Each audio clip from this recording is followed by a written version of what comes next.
What's a good way to signify interest without appearing desperate or clingy? So usually it's flirting, and flirting goes up incrementally. So like the first stage, if you're flirting with someone, is you just talk to them a lot. Not loads and loads and loads. Like, hi, what's your name? Do you like sci-fi? Where did you start college? Where do you live? Where do you work as? Like, no, that's a bit too interviewy and shit, but like, if you like someone a bit more than everyone else, go and sit by them and chat.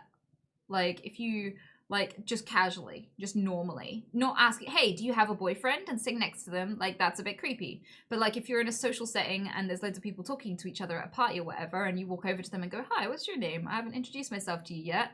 Oh, that's cool. So who do you know here at the party? Like, how did you end up here? Oh, that's really interesting. I know blah blah and blah blah. Funny story, blah blah blah. He really hates cats because of this incident where he ended up like accidentally naked, locked out of an apartment with a bunch of cats. And like, what? Really? Just leave them with like some outlandish conclusion that's gonna need so many more questions or something like that. See if they want to continue the conversation. Give them a chance to ask you questions. And if they don't, and they're like, oh, that's nice, and they turn back to their friends, that's a no. I'm not interested.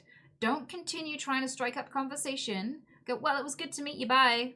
And carry on with your day. But if they're like, no way, that's so interesting, and you have their attention and they keep talking to you and you get to learn a little bit more about them and they learn a little bit more about you and you're both enjoying the conversation, that's cool. Personally, I would leave it there and then be like, hey, and I would give them my details. I would never ask anyone for their details ever. But I'll go, hey, this is a cool convo. If you ever want to ask me about that cat thing, or if you ever want to ask me about the jewelry that I was wearing that you asked about, whatever, here's my Twitter. Just DM me, or like some random casual, like, not here's my phone number. That's too personal, right? That's too intimate. You do something like that you would do with a friend or someone that you just want to network with. Just be like, hey, here's my Insta. Like, just DM me there if you want to ask about the jewelry or whatever, and then you leave. And you leave them alone, feeling good about it, right? And then another time, if they talk to you, don't show them your dick. You know, like the next thing would be something like, oh, hey, it's you for the party. How's your dad's fingernail? And they'd be like, wow, you remember? And I'll be like, yeah, of course. How is it? And they're like, haha, doing okay, still attached. Cool. Like, you know, these are the kinds of questions and things that you talk to them about. And if they like, hey, I am going to this place, do you want to come? Then you go to that thing and you still don't show them your dick. You know, you slowly build. And in this time where you're slowly just initiating a friendship with this person, right? You gauge, do I actually like this person? Do they like me? And like you can gauge that, if you can gauge that from human interactions. When it comes across as desperate and clingy is when like someone with no social skills who doesn't know how to interact with you like a person blatantly is attracted to you from the get-go even though they know nothing about you. One of the biggest red flags is when someone's attracted to you when they don't know who the fuck you are or anything about you because they're shallow. I don't want to date a shallow prick. I don't want someone who's just seen my tits from across the room and is just looking for an opportunity to get closer to them. Like if someone doesn't know me and they immediately hit on me, they can get fucked by someone else. Right? Yeah, exactly. There's nothing more desperate. Like, you come across as desperate and clingy when you don't know someone and you're already hitting on them. Let's say, I don't know you or anything, but you look nice. Can I have your number? Let me just check if it's a real number before you go away in case you're a bitch. Like, don't. That is clueless. That is just terrible. That is so stupid, right? But usually those sorts of people expose themselves really fast because they'll hit on you, you won't appreciate it, they'll be intruding, right? And it's uncomfortable, and then when you are like, cool, that's nice, you can go away now, they get angry, you bitch, right? People who don't take rejection well are undateable. Like, if you're gonna put yourself out there, you have to accept that not everyone's going to want you, and that's okay. You're making an offer. It's not an obligation that people are nice to you. So usually these people, the shallow ones that come onto you when they don't even fucking know you, it's so easy to see that they're awful people anyway, because the minute you say no, they turn into absolute assholes. And I'm like, come on, learn to take a compliment, bitch. Or I didn't mean it. I was just trying to lift your self-esteem because you're fat anyway. Like, usually, like, people don't take rejection well when they're like that anyway. So, like, you come across as desperate and needy when you're hitting on someone you just don't know. That's like the main one. It's like, I don't know you, but I want your personal details. I don't know you, but what's your number? What's your number? Like, yeah, that's needy because you're panhandling for sex at that point. You're just begging people, like, will you be my mommy? Will you be my mommy? Will you be my mommy? So that's what makes it look desperate. Is like just walking up to strangers and coming on to them. Like, flirting is when you gradually escalate how much time you spend with someone and you show your feelings for them and that you find them attractive incrementally as the situation permits. So, like, in the context, if it's appropriate. If you can't gauge in the context if it's appropriate to escalate a little to test the boundaries, you're not socially adept enough to be hitting on people anyway. Like, you're out of your depth. Go make friends and learn how people work first, right? Yeah, exactly. It's like, I don't know how to person or make friends, but would you be my wife one day? Like, no, that's like some playground shit. Like, will you be my best friend? Hello, I don't know anyone at this primary school, but I would like a best friend to play Mario Kart with. Like, that's how it comes across when you don't know how to flirt or how to, like, be respectful and not make a situation awkward and uncomfortable, but you're still trying to get laid. Like, asking for friendship is like asking for $1, and asking for sex is like asking for $1 million. So if someone's uncomfortable with you being around them and is not reciprocating, is not making small talk, is not making an effort to be around you in return, like, it's not mirroring your interest in any way, right? If you can't get friendship out of this person and even slightest bit of interest, that's like being asking for $1 and them going, no, I don't want to give you $1, and going, okay, can I have £1 million then? Like, no!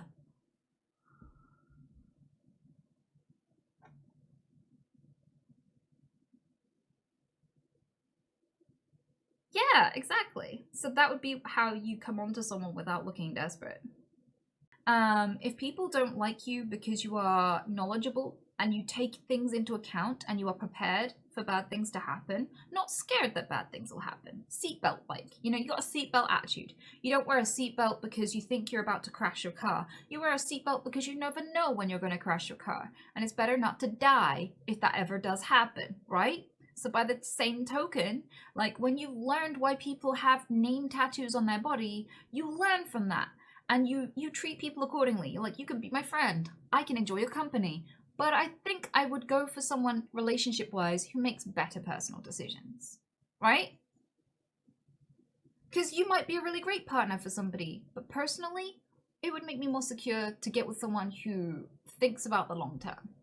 And that's okay. It's okay to be cynical. It's okay to have precautions and learn life lessons and work on them. People who don't like someone with life experience, people who don't like it when you think things through, are dangerous.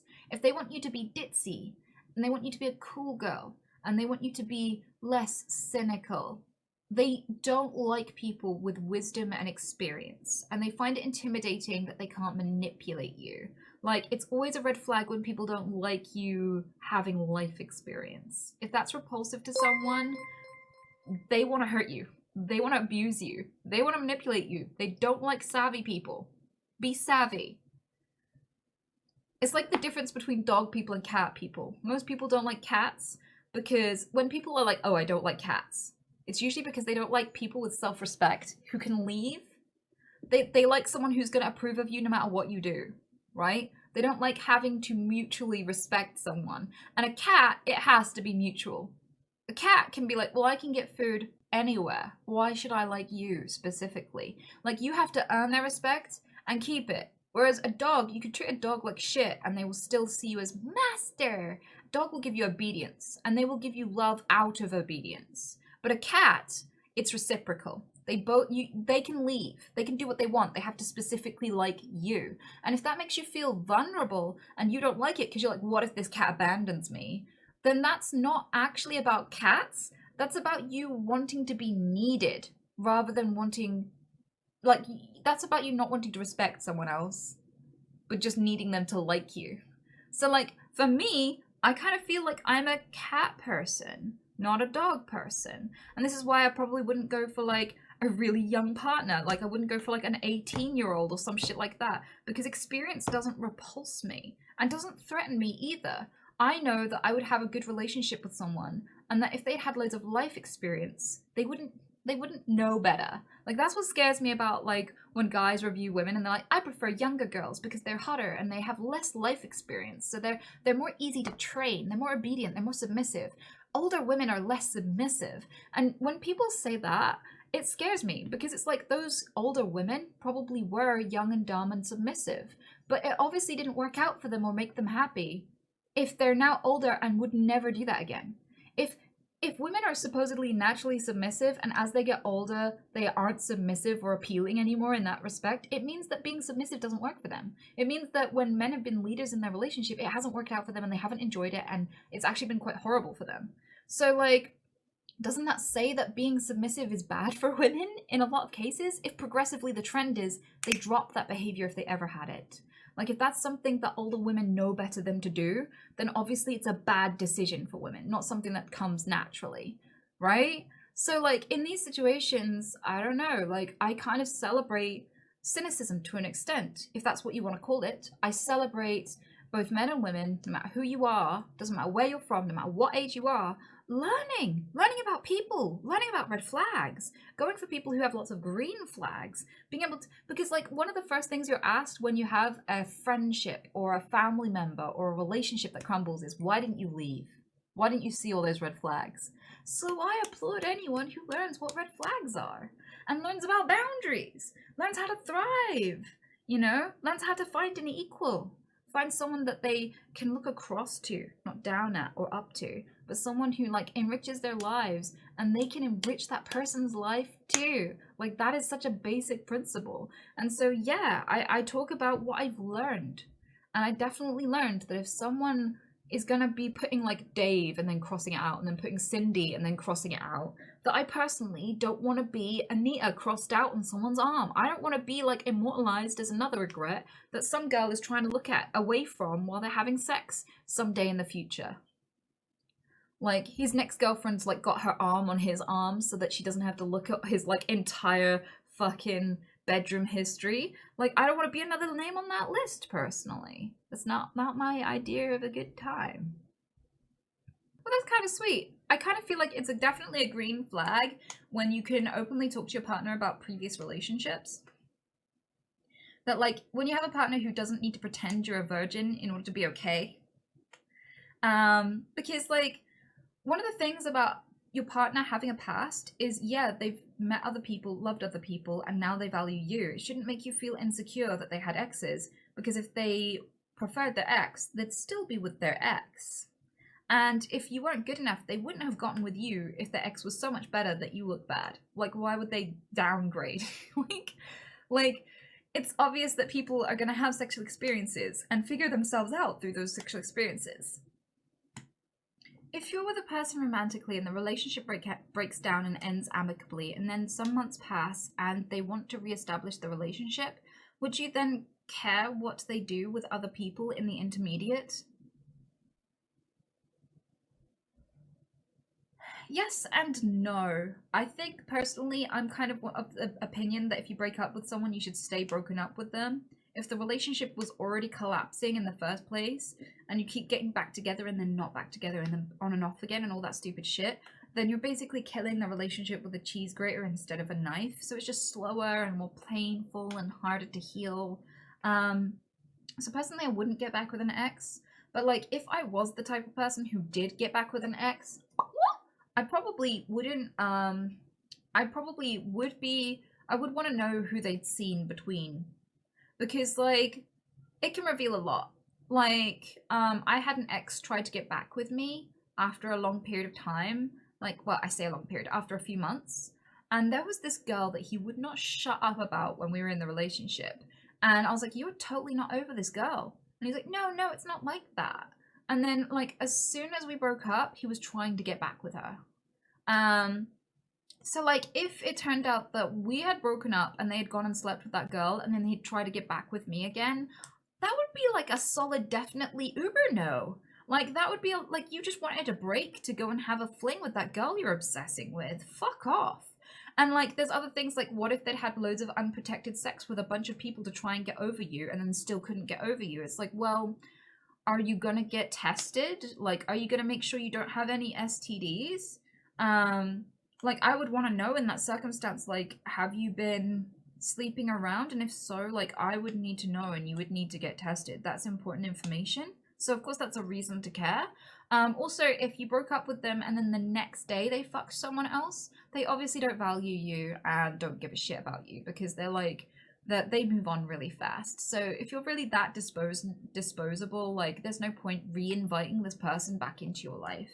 Um, there's loads of examples of like, in some cases it wouldn't matter, like if you broke up with someone and for a few years they went off, had a whole new relationship or two or three, or they just started being like non-committal and had a bunch of casual sex and like was out there like on holiday a lot of the time and traveling and shit, weren't in a position to have a long-term relationship, and then years and years later you re-meet and you're like, we still like each other and we left on good grounds and why don't we try again.